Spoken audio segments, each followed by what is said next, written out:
Okay, here are the raw ingredients we will need for our clam chowder. And here they are prepped, if it was only that fast. Alright, 3 ounces of bacon, 2 cups of diced onion, cup of diced celery, 3 cups of diced red potatoes with the skin still on, teaspoon each of dried thyme and fresh ground black pepper, 1 tablespoon of lemon juice, 2 teaspoons of lemon zest, 6 cans of chopped clams, 3.5 cups of clam juice, a half a cup of butter, half a cup of all-purpose flour, and 1.5 quarts of whipping cream. We're going to go ahead and start with the bacon. And a little tip here, to dice your bacon when it's raw, you might want to put it in the freezer for about 15-20 minutes. It just makes it a lot easier to dice. So we're going to render the fat. We don't want to get it too crispy. And then add our onions.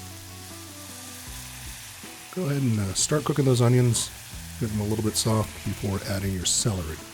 Now, I've diced the celery a lot smaller than I did the onions. I'm not a fan of large chunks of celery in my chowder. So now to the bowl or the pot, we're going to add our thyme, our pepper, and our lemon zest. And this lemon zest isn't a typical ingredient that you find in chowder, but I think it really brightens it up and adds a little something extra to it.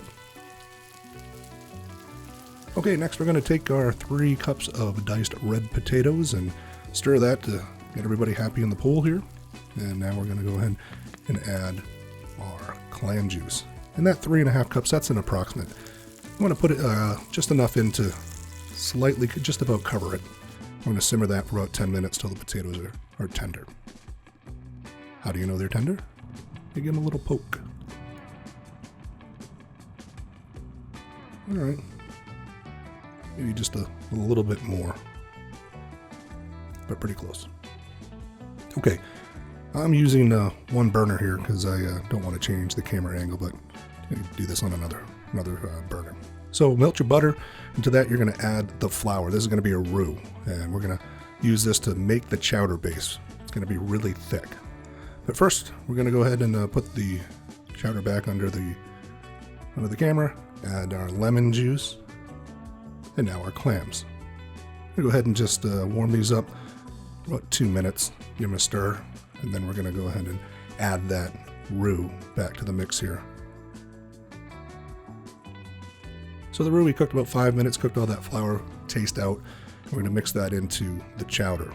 You'll notice that it really tightens up rather quickly, and that's exactly what we want because we're going to thin this back out with the whipping cream. All right, so there's the whipping cream, and we're going to put this over medium heat until it just starts to simmer. We don't want to boil it, just get this back up to heat. All right, we'll put the chowder back under the camera.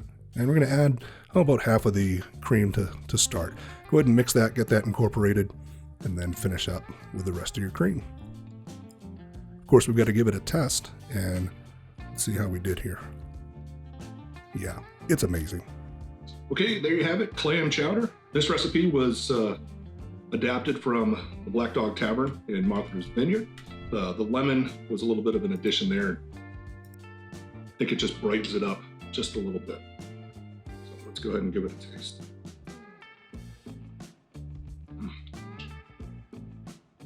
Wow.